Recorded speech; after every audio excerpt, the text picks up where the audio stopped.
আসসালামু আলাইকুম বন্ধুরা, কেমন আছেন সবাই? আশা করি সবাই ভালো আছেন। তো আবার চলে এলাম আমাদের ঠাকতো ঈদের রুমমেট পর্বের পঞ্চম পর্ব নিয়ে। তো যাই হোক, আর বেশি কথা না বাড়িয়ে গল্পটা শুরু করি। তো সেই মেয়ে আমাকে যখন খাবার অফার করলো, আমি অনেক চিন্তায় পড়ে গেলাম এবং ভাবলাম, আমি কিছুক্ষণ আগেই খেয়ে দিয়ে আসলাম এবং খাওয়া দাওয়া করে আসলাম আর কি। আর সে মেয়ে এখনও অবধি না খেয়ে আছে এবং সে আমাকে রিকোয়েস্ট করছে যাতে আমি তার সাথে তার খাবারটুকু একসাথে ভাগ করে খাই আর কি। কিন্তু এখানে সমস্যা হচ্ছে দুইটা, সেটা হচ্ছে যে আমি তার জন্য খাবার নিয়ে এসেছি একজনের, মানে আর কি হোটেল থেকে খাবার কিনে আনা, এটা তো জানেনই আশা করি যে হোটেলের প্লেট আর কত বড় হয়। আমি ওই প্লেটের এক প্লেট বা দেড় প্লেট হয়তো বা দেড় প্লেট দেড় প্লেট ভাত নিয়েছিলাম এবং কিছু তরকারি নিয়েছিলাম, যা একজনের কোনো রকম খাওয়া দাওয়া হবে আর কি। আর দ্বিতীয় সমস্যাটা হচ্ছে যে আমি কিছুক্ষণ হলো আমার খাওয়া দাওয়া করে আর কি, আমি বন্ধুর বাসা থেকে খেয়ে দেয়া আর কি তার জন্য খাবার নিয়ে আসলাম। তো মেয়েটা এমনভাবে জেদ ধরেছে আমার সাথে, সে আর কিছু মানে বুঝতেই চাইছে না আর কি। মানে সে আমার নিজের কেউ বা আপন কেউ, আমার মানে বোন তো বলা যাবে না যেহেতু আমি তাকে লাইক করতে লেগেছি আর কি। তো নিজের ওয়াইফ বা গার্লফ্রেন্ড এরকম টাইপের আর কি। তো আমি অনেকক্ষণ ভাবনা চিন্তা করার পর, প্রায় 5-7 মিনিট ভাবনা চিন্তা করার পর আমি ভাবলাম যে না, আমি যত লেট করব তত ওই মেয়েটা ততক্ষণ না খেয়ে থাকবে, আর আমার তাকে না খাওয়া অবস্থায় দেখে আমার খুব একটা ভালো লাগছে না আর কি। তো আমি তাকে বললাম যে এই যে ম্যাডাম, প্লিজ উঠে আসুন, খাওয়া দাওয়া শুরু করুন। আর আপনি যেহেতু জেদ ধরে বসে আছেন, সেহেতু আমার আর কোনো উপায় নাই। কিন্তু হ্যাঁ, আমাকে অল্প একটু দিন, যাতে করে আপনার খাওয়া দাওয়াটাও পুরো পরিপূর্ণ হয় এবং আমার আমার কোনো সমস্যা না হয়, কারণ যে আমিও কিছুক্ষণ আগেই খাওয়া দাওয়া করে আসলাম। তো ওই মুহূর্তে মেয়েটির মানে চেহারায় যে হাসি মুখ যেটা ভেসে উঠলো আর কি। ও ও এম জি, এখানে মানে বলে বোঝাবার মতো কিছু নাই আমার। এমনটা ইচ্ছা হচ্ছিল আর কি যে আমি এখনই সেই মেয়েটার কাছে মানে দৌড়িয়ে যাব এবং নিজের গার্লফ্রেন্ডের মতো করে একটা কোলে করে নিয়ে একটা কিস করব আর কি। তো এই মুহূর্তটুকু আমার মানে সেই মুহূর্তটুকুতে আমাকে এইরকমই মনে হচ্ছিল। তারপরেও আমি নিজেকে কন্ট্রোল করলাম এবং নিজের এত খুশি, এত মানে যাই হোক আর কি, ভিতরের ফিলিংসটা নিজের ভিতরেই চেপে দিলাম আর কি। মেয়েটার সাথে তখন কথা বলতে লাগলো। মেয়েটা উঠে আসলো, উঠে এসে তার মানে যত কিছু আছে, প্লেট প্লেট আবিঝাবি যা আছে সব কিছু সে রেডি করে রেখেছিল আর কি। সব কিছু নিয়ে আসলো এবং আমার সামনে রেখে দুইজন মিলে খেতে বসার অফার করলো আর কি। তখন আর কি করা, আমার কাছে কোনো উপায় না দেখে আমিও বসলাম। বসার পরে সে মেয়েটির সাথে খাওয়া দাওয়া শুরু করলাম। তো খাওয়া দাওয়ার সময় সেরকম একটা কথাবার্তা হয়নি, কিন্তু খাওয়া দাওয়ার পরে যখন আমি বললাম যে আচ্ছা, আপনি এখন রেস্ট করেন, আমি আমার ওই কাজের জায়গাতেই যাব, কারণ যে আমাকে ইউনিফর্ম বানাতে দিতে হবে আর কি। তো মেয়েটি বললো ওকে যান, কিন্তু একটু জলদি আসেন। আমি বললাম কেন? তখন আবার মেয়েটি আমাকে মনে করিয়ে দিল যে আমাদের বাজার করতে যাওয়ার কথা ছিল আর কি। আমি বললাম যে আচ্ছা ঠিক আছে। এই বলে মেয়েটিকে বিদায় দিয়ে আর কি বের হবো, কিন্তু আমার ভিতর থেকে চাইছি না যে, মানে আমার মন চাইছে না যে আমি এখন বাসা থেকে বেরিয়ে কাজের ওই জায়গায় যাই আর কি। মানে এই কোনো কিছুই করতে ইচ্ছা করছিল না আমার, শুধু ইচ্ছা করছিল সেই মেয়েটির সাথে সময় কাটাতে। তো আমি ভাবলাম যে না, আমাকে কাজও করতে হবে, এই মেয়েটির খেয়ালও রাখতে হবে। যাই হোক, যতদিন আছে ততদিনই। আপনারা আবার ভাবিয়েন না যে মেয়েটিকে সারা জীবনের জন্য আর কি। তো আমি এটা ভেবে বেরিয়ে পড়লাম। মেয়েটি ভিতর থেকে দরজাটা লাগিয়ে দিল আর কি। তারপর আমি আমার কাজের সাইডে চলে গেলাম। আমি বন্ধুর বাসার নিচে যে বন্ধুকে ফোন দিলাম, বন্ধু নেমে আসলো। নেমে আসার পর আমরা দুইজন মিলে ওই যেই বাড়িতে আমার কাজ ঠিক হয়েছিল আর কি। যারা 1, 2, 3 দেখেননি বা 4 দেখেননি, তারা কিন্তু এই গল্পের কিছুই বুঝবেন না। তো সবাইকে অনুরোধ করছি, আমার অতীতের গল্প মানে অতীতের পার্টগুলো সবগুলো দেখে আসলে আমার এই গল্পর মানে কিছু অংশ হলেও বুঝতে পারবেন আর কি। তো যাই হোক, আবার চলে আসি গল্প। তো বন্ধু নেমে আসলো নিচে, আমরা চলে গেলাম সেই বাসায়, যে বাসাতে আমার কাজ ঠিক হয়েছিল আর কি। তো সেই বাসায় যে ম্যানেজারটি আর কি আমাকে বলেছিল যে আমাকে নিয়ে ইউনিফর্ম বানাতে যাবে, সে দেখি একটা বিরাট গাড়ি, মানে কার টাইপের আর কিছু। তো একদম প্রাইভেট কারের মতো নয়, একটু বড় আর কি, এরকম একটা গাড়ি নিয়ে চলে আসতো। এসে বলে উঠুন, গাড়ির ভিতরে উঠো, আমরা টেলার্সে যাবো আর কি, টেলারে যাবো আর কি, টেলারের কাছে যাবো। আমি বললাম যে আচ্ছা ঠিক আছে। বন্ধু আর আমি দুইজনই উঠলাম গাড়িতে এবং আমাদেরকে নিয়ে গেল একটা বিশাল ভাই। আমি জীবনে কোনোদিন, আমি তো বললাম আপনাদেরকে যে আমি আমার অঞ্চলের বাইরে কোনোদিন যাইনি, আর ঢাকা শহরের বুকে এরকম একটা মানে আমাদের বাংলা ভাষায় খলিফার দোকানে আর কি, খলিফার দোকান তো না, ওটা একটা আলিশান মহলের মতো একটা দোকান আর কি।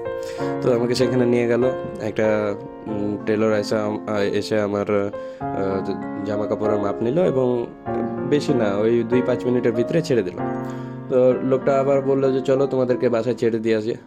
আমরা অনেক বললাম যে না আমরা চলে যাব, তো বললো যে না চলো সমস্যা নাই। তো লোকটা আমাদেরকে আবার গাড়িতে নিয়ে একটা রেস্টুরেন্টে আসলো, আবার কিছু হালকা পাতলা নাস্তা। আর আপনারা তো বুঝতেই পারছেন আমি মানে অলরেডি 2বার খাবার খেয়ে আছি, আর তার উপরে আবার নাস্তা, এই মোটামুটি মানে 1 ঘন্টা পর আর কি। তো তারপরও কিছু না বলে হালকা পাতলা কিছু খেয়ে চা খেয়ে সেখান থেকে বেরিয়ে গেলাম এবং লোকটি আমাদেরকে নিয়ে এসে বন্ধুর বাসার সামনে বন্ধুকে নামিয়ে দিয়ে আমাকে আমার বাসার সামনে নামাতে গেল। তো ওই সময় আমার একটু ভয় হচ্ছিল যে লোকটি যদি বলে যে তোমার অ্যাপার্টমেন্টটা আমি একবার ঘুরে দেখবো বা তুমি কোন জায়গায় থাকো, তো কোনো সময় যদি তুমি না আসো তো তোমাকে ডাকতে আসতে হবে বা আর কিছু এইরকম। তো আমি এটা ভয় করছিলাম, তো দেখছি না সেরকম কিছুই হয়নি। মানে লোকটা আমার অ্যাপার্টমেন্টে, আমি লোকটাকে রাস্তাও বলিনি, লোকটা নিজের থেকে আমার অ্যাপার্টমেন্টের সামনে আসলো। হয়তো আমার বন্ধু বলেছে, আমি এটা ভাবলাম। তো আমার অ্যাপার্টমেন্টের সামনে এসে আমাকে বলে যে আচ্ছা ঠিক আছে আজকের মতো যাও, আর ড্রেসটা তৈরি হয়ে গেলে আমি তোমাকে ফোন দিব, তুমি এসে কাজে জয়েন করে নিও। আমি বললাম যে আচ্ছা ঠিক আছে। তারপরে আবার আমি রুমের দিকে যাবার আগে আমি, জানেন তো আমি স্মোক করি, তো আমি সামনে চায়ের দোকানে গেলাম, গিয়ে একটা চা, আবার একটা চা খাইলাম আর একটা সিগারেট ধরিয়ে তখন ভাবতেছি যে এখন আমার কি করা উচিত। মানে মেয়েটার সাথে, মেয়েটা যেভাবে বলছে সেভাবে থাকা উচিত, নাকি মালিককে বলে একটা নতুন কোনো জায়গায় শিফট হয়ে যাওয়া উচিত। তা আমি মানে সম্পূর্ণ ভেবে নিলাম যে না, এই মেয়ের সাথে থাকা যাবে না, কারণ যে একটা মেয়ে, একটা অচেনা মেয়ে, একটা ছেলে। আর আমি তো বলেছি আগে যে আমি অনেক সাদা টাইপের, সাদা সিধা ছেলে ছিলাম আর কি। তো আমি মানে ভাবলাম যে মেয়েটাকে ছেড়ে দেবো, মানে মেয়েটাকে রুমটা ছেড়ে দেবো, আমি অন্য কোথাও চলে যাব। তারপরও আবার যে আমার ওই যে ভিতর, তার উপরে যে গলে গেছে আর কি, মানে যেটাকে আপনারা প্রেম বলেন আর কি, আমি তার প্রেমে পড়ে গেছি। তো সে মন থেকে আবার সেই শব্দটা আসছে যে না, তোকে কোথাও যেতে হবে না, মেয়েটা যতদিন আছে ততদিনে যদি সে তোর প্রেমে পড়ে বা তোরা দুইজনের মধ্যে কোনো সম্পর্ক হয়, সেহেতু তোরই ফায়দা আছে। সো ওই সব চিন্তা বাদ দে, মেয়েটা যেভাবে বলছে সেভাবে তার সাথে সময় পার কর। তো আমি আবার আগের জায়গায় ফিরে গেলাম এবং সিগারেটটা খাওয়া শেষ করে একটা চকলেট মুখে দিয়ে আমি রুমের দিকে আগাতে লাগলাম আর কি। তো আমি সে চায়ের দোকান থেকে রুমের দিকে রওনা দিলাম এবং রুমের দিকে রওনা দিয়ে 7 তলা, বুঝতেই পারছেন অনেকক্ষণ সময় লাগে। এই সময়ের ভিতরে অনেক কিছু ভাবলাম সেই মেয়েটাকে নিয়ে, কিন্তু যাই হোক যত কিছুই ভাবি না কেন এগুলো সবই আমার শুধু কল্পনা। কারণ যে আমার তো সে কেউ না, বা আমি তার সাথে হয়তো বা রিলেশনে যেতেও পারবো না, কারণ যে আমি অনেক ছোট ফ্যামিলির মানুষ। তো আমি চলে গেলাম এগুলো ভাবতে ভাবতে রুমের দরজায়, এবং নক করার সাথে সাথে, আরে ভাই কি বলবো, নক করার সাথে সাথে মেয়েটা আবার মানে এবার আর কোনো দেরি নয়, 5 মিনিট 10 মিনিট বা আধা ঘন্টা এরকম কোনো দেরি নয়, এবং কি 1 মিনিটও না, সাথে সাথেই দরজা খুলেছে। এবং আমার এমনটা মনে হলো যে সে দরজার কড়া ধরে দাঁড়িয়েছিল, এসে কেউ নক করবে আর খুলে দেবে। আমি অ্যাকচুয়ালি আমি মানে নিজের আওয়াজও দিই নাই যে দরজাটা খুলো বা আর কিছু, বা খুলেন ম্যাডাম, কিছুই বলিনি, আমি জাস্ট দরজাতে নক করেছি। তো তার এইভাবে দরজা খোলা দেখে আমি মানে তাকে দেখে তো একরকম ফিদা হলাম, কারণ যে সে অনেকটা সেজে গুজে ছিল বাইরে যাওয়ার জন্য আর কি, আমার সাথে তো তার বাজার করতে যাবার কথা ছিল। তো আমি তার উপরে ফিদা না হয়ে আমি আবার তাকে ঝাড়ি দিলাম যে এইভাবে কেউ কড়া নাড়লে, মানে নক করলে আপনি কি দরজা খুলে দেবেন? এই জায়গাতে তো আমি না হয়ে অন্য কেউ হতে পারতো, বা কোনো ছিনতাইকারী বা কোনো চোর বা আর কিছু হতে পারতো। তো মেয়েটি অনেক মানে আমাকে বোঝানোর চেষ্টা করে, অনেকভাবে রিকোয়েস্ট করে বলে যে আমি অ্যাকচুয়ালি অনেকক্ষণ থেকেই দাঁড়িয়ে আছি, আপনার জন্য ওয়েট করছি। আমি পায়চারি করছিলাম, আমি বসেছিলাম না। তো যাই হোক এই জন্য একটু তাড়াতাড়ি খুলে দিলাম, তো সরি, এরপর থেকে আপনি যখন আওয়াজ দেবেন তারপরেই দরজাটা খুলবো আর কি। তো মানে মেয়েটা আমার কথার এমনভাবে রিপ্লাই দিচ্ছে প্রত্যেকটা, যা সে আমার অলরেডি বউ, এমনকি নতুন বউ, মানে নতুন বউ যেমন প্রত্যেকটা কথাই একদম আমার কথা মতোই চলবে, বা আর কিছু স্বামীর সব কিছুই শুনবে, ঝাড়ি শুনবে বা বকাঝকা শুনবে, যাই হোক। তো মেয়েটা এইরকম কথাবার্তা থেকে আমি বললাম যে ওকে, নো প্রবলেম, এরপর থেকে এরকম যাতে না হয়। এই বলে আমি বললাম যে আহ, এখন কি বাজার করতে যাবেন? তো মেয়েটি বলছে হ্যাঁ অবশ্যই বাজারে যাব। তো মেয়েটি আমাকে বলল যে আপনি আমার সাথে যাবেন না আলাদা আসবেন? তখন আমার একটু মানে মনটা খারাপ হয়ে গেল যে মেয়েটি হয়তো বা দ্বিধাবোধ করছে যে আমাকে সাথে নিয়ে যাবে বা আর কিছু। তো অ্যাকচুয়ালি মেয়েটা যাতে মেয়েটা এই কথাটা এই কারণেই বলেছিল যাতে আমি মনে কিছু মানে তাকে খারাপ মনে না করি বা আর কিছু, এই জন্যই কথাটা বলেছিল আর কি। কিন্তু ওর ইচ্ছে ছিল সবচাইতে বেশি যে আমি তার সাথেই যাতে বাজার করতে যাই আর কি। তো আমি বললাম যে আচ্ছা ঠিক আছে, আপনার যেটাতে মানে কমফোর্টেবল ফিল হবে আর কি, যদি একসাথে যেতে চান তো একসাথে, নাহলে আলাদা আলাদাই যেতে হবে। তো মেয়েটি বললো যে অত খরচ অ্যাকচুয়ালি নাই, কিছু সংখ্যক টাকা আছে, মানে ও কিছুক্ষণ আগে বললো যে অনেক টাকা আছে, আর এখন বলছে যে টাকা একটু কম। তো আমি কিছু মনে করলাম না, আমি বললাম যে ওকে, নো প্রবলেম, একসাথেই যাচ্ছি, সমস্যা নাই। তো মেয়েটি বললো যে আচ্ছা ঠিক আছে চলেন। এবার দরজাটা লাগানোর পর আমরা বেরিয়ে পড়লাম বাজারের উদ্দেশ্যে, এবং সিঁড়ি দিয়ে এখন নামতে হবে। তো অ্যাকচুয়ালি কনফিউজে ছিলাম যে আমি তার সামনে যাব নাকি তাকে সামনে দিব। তো দেখি যে মেয়েটা এক পা দুই পা করে আমার সামনে সামনে হাঁটতেছে, মানে আর কি এখানে মানে আর উল্লেখিত করার কিছু নাই বা আপনাদেরকে বোঝানোর কিছু নাই যে মেয়েটি অ্যাকচুয়ালি তার সেজে এত সুন্দর করে সেজেছে বা আর কিছু, এই সম্পূর্ণ কিছু আমাকে দেখানোর জন্য আমার সামনে সামনে হাঁটতেছে, আর আমি তার পিছু পিছু সিঁড়ি দিয়ে নামতেছি আর কি। তো সাততলাতে জয়টা সিঁড়ি আছে আর কি, আমি অ্যাকচুয়ালি সিঁড়ি গণিনি, তবু যতক্ষণ ধরে সে নেমেছে আমি সিঁড়ির দিকেও তাকাইনি বা কয়তলা নিচে আসলাম সেটাও তাকাইনি, আমি জাস্ট তার দিকে তাকিয়ে আছি। আমি তার চেহারা দেখতে পাচ্ছি না, তারপরেও একটা সিঙ্গেল ছেলে সাথে একটা সিঙ্গেল মেয়ে, এবং সে সামনে দিয়ে হাঁটছে, আশা করি কেউ এই দিক ওদিক তাকাবে না। আর আমি বললাম না যে আমি জীবনের প্রথম সেই মেয়েটাকে এত কাছাকাছি পেয়েছি, বা সে মেয়েটা কে তাও জানি না, বা আমার কোনো এখানে ফল্ট নাই, তারপরেও আর কি আমার মনটা মানতে চাইছিল না, তাই তার দিকে তাকিয়ে আমি পুরো সিঁড়িটা নেমে আসলাম। এবং সিঁড়ি নামা যখন শেষ হয়ে গেল তখন একটু মনটা খারাপ হয়ে গেল যে এখন আর তো তার দিকে তাকাতে পারবো না, কারণ যে সে সাথে সাথে হাঁটবে আর কি। তো কোনো ব্যাপার না, চলুন। যাওয়ার পর গেট থেকে বের হওয়ার পর এখন মানে কি যানবাহনে করে যাওয়া যায় আর কি, সিএনজি না, বাজারটা একটু দূরে ছিল আর কি, মানে তরকারি আবিজাবি যা কিছু আছে সব কিছু তো নিতে হবে, তো একটু দূরে যেতে হবে। তো আমি ভাবলাম হয়তো বা লোকাল কিছুতে উঠে যাব, হয়তো বা লোকাল বাস বা যে পিক আপ টাইপের কিছু আছে এগুলো। তো তো অ্যাকচুয়ালি সে তো তার চলাফেরা বা তার সাজন গুজন দেখে বোঝা যাচ্ছে যে সে অনেকটা হাই ফ্যামিলির মেয়ে। তো আমি আর কিছু বললাম না, তাকেই বললাম যে আপনি কিছু যাবেন? তখন মেয়েটি সামনে একটা রিক্সা দাঁড়িয়েছিল, সে আমাকে আর অ্যান্সার দিল না, সে রিক্সাটাকে ডাক দিল আর কি। রিক্সাওয়ালা আসলো, তারপরে মেয়েটি উঠে বসার পর এখন রিক্সায় কতটুকু জায়গা থাকে সেটা আপনাদের জানা আছে আশা করি।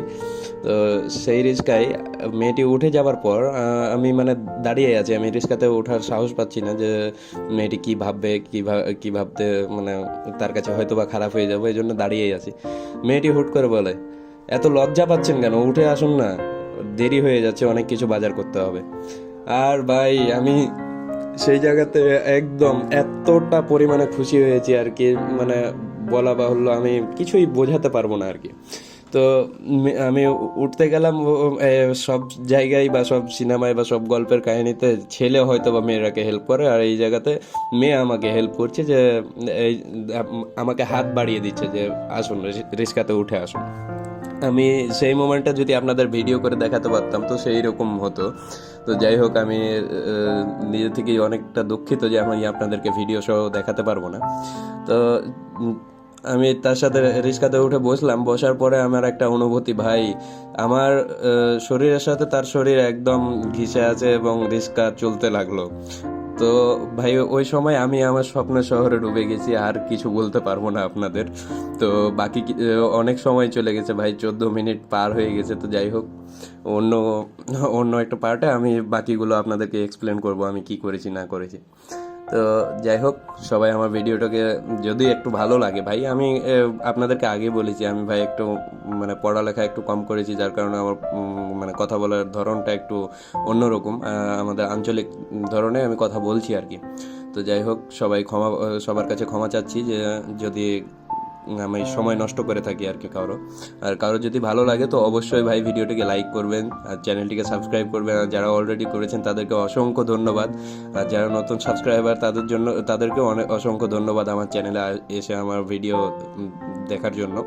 এবং অবশ্যই আর একটা কথা না বললে নয়, আমার চ্যানেলটা ভাই অনেকটাই ছোট, তাই সবার কাছে একটা রিকোয়েস্ট যে আমার এই ভিডিওটা দেখছেন সে অবশ্যই একটা হলেও শেয়ার করবেন, একটা ফ্রেন্ডের সাথে হলেও শেয়ার করবেন, যাতে ভাই হয়তো আমি যে গল্পগুলো লিখছি বা গল্পগুলো ভিডিও বানাচ্ছি, এই গল্পের উপর দিয়ে আমি কিছু অন্তত পরিমাণে আর কি নিজের চলাফেরাটা যাতে শুরু করতে পারে। তো সবার কাছে অনুরোধ রইল, একটা করে শেয়ার ভাই। যদি 100 জন দেখেন আর 100টা শেয়ার করেন ভাই, তো ওই 100টা শেয়ারে আমার আরও 100টা ভিউ হবে, আর 100টা ভিউ হতে গেলে আমার অনেকটা এগিয়ে যাব ভাই। তো আমার আগে যাওয়া পিছিয়ে যাওয়া সম্পূর্ণটাই আপনাদের হাতে। তাই সবার কাছে অনুরোধ, প্লিজ আমার চ্যানেলটিকে সাবস্ক্রাইব করে আমার ভিডিওগুলোকে একটা করে হলেও অন্তত শেয়ার করেন। প্রত্যেকটা পার্ট যখন দেখবেন একটা করে হলেও একটা বন্ধুদের সাথে হলেও বা অন্তত পক্ষে নিজের গার্লফ্রেন্ডের সাথে হলেও আমার ভিডিওটা শেয়ার করিয়েন। ধন্যবাদ সবাইকে, খোদা হাফিজ।